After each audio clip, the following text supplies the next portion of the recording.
नमस्कार।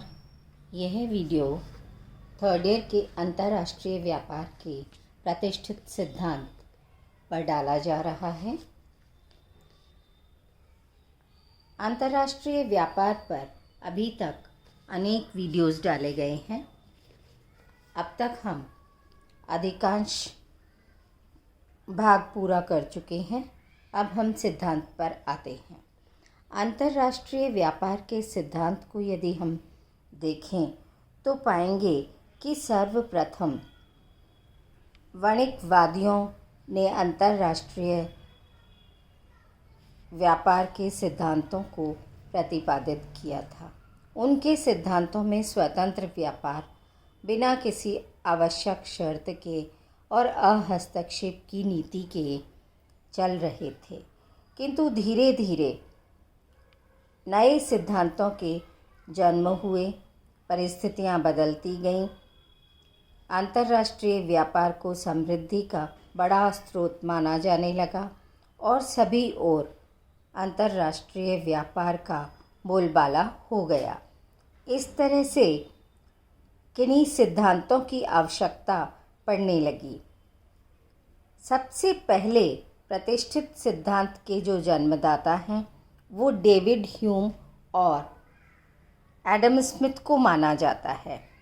David Hume की पुस्तक 1752 में पॉलिटिकल डिस्कोर्सेस में सबसे पहले अंतर्राष्ट्रीय व्यापार के सिद्धांत का वर्णन मिलता है, जो एडम स्मिथ की वेल्थ ऑफ नेशंस 1776 में प्रकाशित हुई, उससे अधिक मौलिक प्रतीत होती है। ऐसा लगता है कि डेविड ह्यूम ने अंतर्राष्ट्रीय व्यापार के जिस सिद्धांत को प्रतिपादित किया उसे ही आगे वेल्थ ऑफ नेशंस में एडम स्मिथ के द्वारा सिलसिलेवार प्रकाशित किया गया है। अंतर्राष्ट्रीय व्यापार के प्रतिष्ठित सिद्धांतों में 3 प्रकार के सिद्धांत आते हैं। एडम स्मिथ ने लागतों में निरपेक्ष अंतर के सिद्धांत को प्रतिपादित किया। डेविड रिकार्डो ने लागतों के तुलनात्मक सिद्धांत को प्रतिपादित किया और जे.एस. मिल ने प्रतिपूरक मांग के सिद्धांत को प्रतिपादित किया। इस प्रकार से इन 3 सिद्धांतों को अंतर्राष्ट्रीय व्यापार के प्रतिष्ठित सिद्धांत माने जाते हैं। एडम स्मिथ के निरपेक्ष अंतर का सिद्धांत हम सबसे पहले देखते हैं।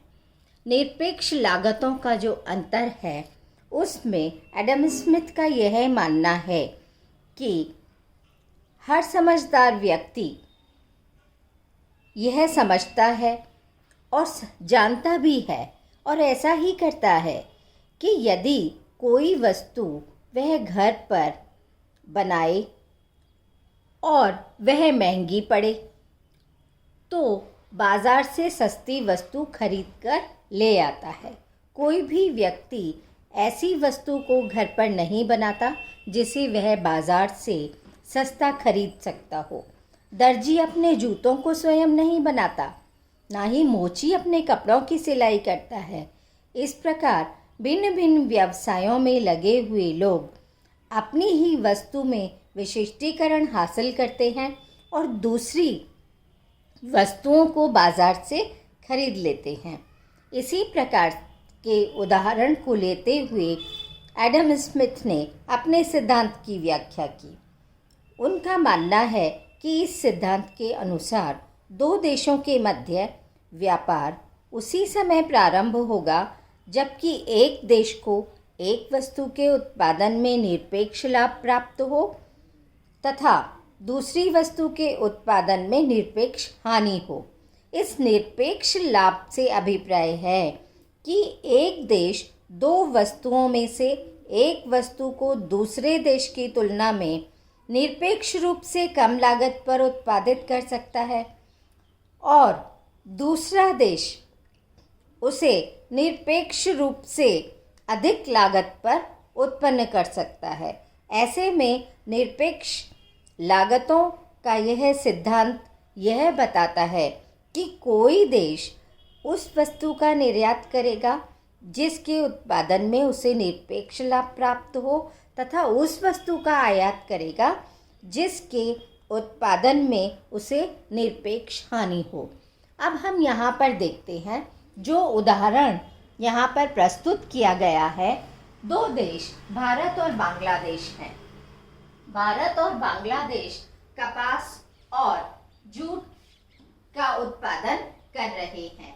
ऐसे में भारत कपास का उत्पादन 5 इकाई कर पाता है और जूट का उत्पादन 10 इकाई कर पाता है। यह प्रति इकाई उत्पादन लागत श्रम घंटों में है। बांग्लादेश वहीं पर कपास के उत्पादन 10 इकाई कर पाता है और जूट का उत्पादन इसी श्रम घंटे में 5 इकाई कर पाता है। यदि हम इन दोनों को देखें तो इनके घरेलू मूल्यानुपात भारत में कपास की इकाई बराबर जूट की आधी इकाई होगा और बांग्लादेश में कपास की 1 इकाई बराबर जूट की 2 इकाई होगा। यदि हम ये देखें कि दोनों देश 15-15 घंटे श्रम लगा रहे हैं, तो 15 घंटे में भारत 15 इकाई जूट की बना पाएगा और भारत 2 इकाई जूट की बना पाएगा और इसी प्रकार से यदि निरपेक्ष लागत देखी जाए तो 15 श्रम घंटों में जब 1 इकाई कपास प्लस 1 इकाई जूट बनेगा, तो ऐसी स्थिति में बांग्लादेश में भी 1 इकाई जूट और 1 इकाई, तो दोनों देश 15 घंटों में 2-2 इकाई जूट और कपास की बना रहे हैं। अगर दोनों विशिष्टीकरण कर लें और दोनों के विशिष्टीकरण में भारत केवल कपास का उत्पादन करे और बांग्लादेश केवल जूट का उत्पादन करे, तो ऐसी स्थिति में 15 श्रम घंटों में भारत कपास की 3 इकाई बना पाएगा और बांग्लादेश जूट की 3 इकाई बना पाएगा और तब दोनों देश एक दूसरे को अपनी अपनी वस्तुओं का निर्यात कर देंगे।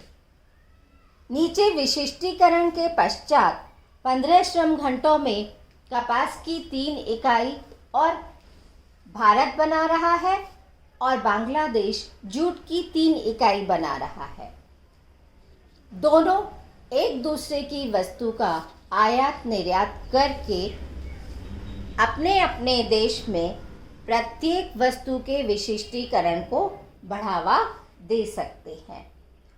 इस प्रकार का निरपेक्ष लागतों के अंतर का सिद्धांत एडम स्मिथ के द्वारा प्रतिपादित किया गया है, किंतु ये निरपेक्ष लागतें बाद में अर्थशास्त्रियों के द्वारा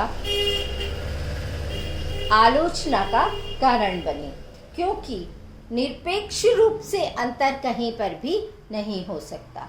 दो देशों में यह अंतर निरपेक्ष रूप में नहीं हो सकता कि एक देश में किसी वस्तु को बनाने में जितना लाभ या जितनी हानि हो रही हो, दूसरे देश में भी उतनी ही होगी।